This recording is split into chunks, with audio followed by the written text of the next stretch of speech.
అమరావతికి కేంద్రం వరం అని చెప్పి ఏదైతే ఈనాడు హెడ్డింగ్ పెట్టి రాసింది. సరే, కేంద్రం వరం అనేటటువంటి దానిలో వెళ్లే బదులు ఇక్కడ అసలు విషయం ఒకటైతే బయటపడింది. ఒకసారి ఇక్కడ మీరు చూస్తే క్లియర్గా అర్థమైంది. రాష్ట్ర రాజధానిలో 1299 కోట్లతో కేంద్ర ప్రభుత్వ కార్యాలయాల సముదాయము, 1235 కోట్లతో కేంద్ర ప్రభుత్వ ఉద్యోగుల గృహ సముదాయం నిర్మించడానికి పచ్చజెండా ఊపింది కేంద్ర కేబినెట్. మొత్తంగా 2534 కోట్ల విలువైన ఈ ప్రాజెక్టులకు ప్రధానమంత్రి మోడీ ఆధ్వర్యంలో బుధవారం జరిగిన కేంద్ర మంత్రివర్గ సమావేశం ఆమోద ముద్ర వేసింది.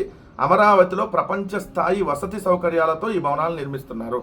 విన్నారు కదా, అమరావతిలో కేంద్ర ప్రభుత్వం ప్రపంచ స్థాయి వసతి సౌకర్యాలతో 2 భవనాలు నిర్మిస్తూ ఉన్నారు. ఏదైతే రెండింటికి సంబంధించింది, ఒకటి కేంద్ర ప్రభుత్వ కార్యాలయాలు, ఇంకోటి కేంద్ర ప్రభుత్వ ఉద్యోగులకు సంబంధించినటువంటి గృహ సముదాయాలు. ఈ రెండింటికి ఎంత అవుతుందంటే 2534 కోట్లు అవుతుంది. కానీ అమరావతిలో ఈ కూటమి ప్రభుత్వం అద్దాలు, ఓన్లీ సచివాలయంలో అద్దాలు పెట్టడానికి 2500 ప్లస్ ఆ జిఎస్టీ అన్నీ చూసుకుంటే మొత్తం 3000 కోట్లు అవుతుంది. ఇది సచివాలయంలో ఓన్లీ అద్దాలు పెట్టడానికి 3000 కోట్లు. అదే కేంద్ర ప్రభుత్వం మాత్రం కేంద్ర ప్రభుత్వ కార్యాలయాలన్నీ, అదేవిధంగా అక్కడ ఉన్న కేంద్ర ప్రభుత్వ ఉద్యోగులకు సంబంధించిన ఇల్లు అన్నీ కట్టించడానికి 2534 కోట్లు అవుతుంది. అంటే ఇక్కడ ఎంత దోపిడీ ఆంధ్రప్రదేశ్ రాష్ట్ర ప్రభుత్వం చంద్రబాబు నాయుడు గారు చేస్తున్నారు, దీనికి అర్థం కావట్లేదా? ఇక్కడ చూస్తే మీకు CGGPOA అంటే central government general pool office accommodation 5.33 ఎకరాల్లో 2 బ్లాకులు G+13 G+10 8,000 మంది అధికారులకి సిబ్బందికి సంబంధించి దీనికి అద్దాలు కూడా దాంట్లోనే ఆల్రెడీ ఫిట్ చేసి మొత్తం అన్నీ కలిపి 23,25,000 చదరపు అడుగుల్లో పెడుతున్నారు. కాస్ట్ కేవలం 1299 కోట్లు, అంటే దగ్గర 1300 కోట్లు వేసుకోండి. అంటే చదరపడికి ఎంత పడింది? 5,587 రూపాయలు పడింది.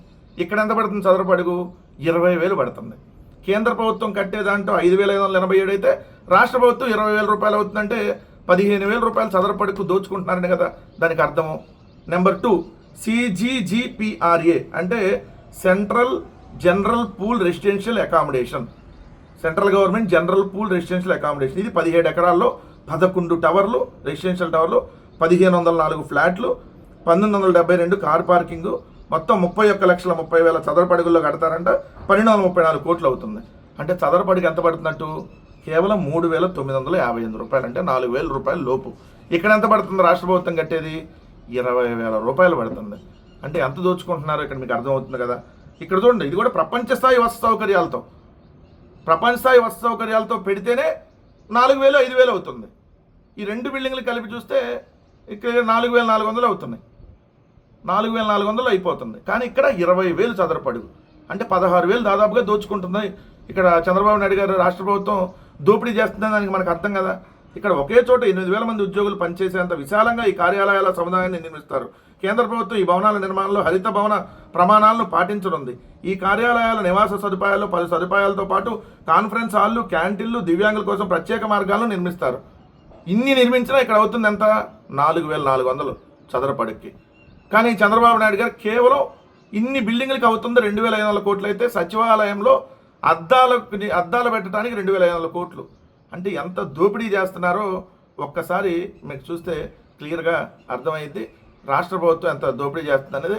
అదేదో సామెత ఉంటుంది, సూది కోసం సోదికి వెళ్తే మొత్తం అంతా బయటకు వచ్చినట్టు ఈరోజు కేంద్ర ప్రభుత్వం ఏదైతే వరాలు కురిపించింది అనే చెప్పే దాంట్లోకి లోపలికి వెళ్తే ఈ ఆంధ్రప్రదేశ్ రాష్ట్రంలో అమరావతి పేరుతో చంద్రబాబు నాయుడు గారు చేస్తున్న దోపిడీ రంగంతా బయటపడింది అనేది వాస్తవం.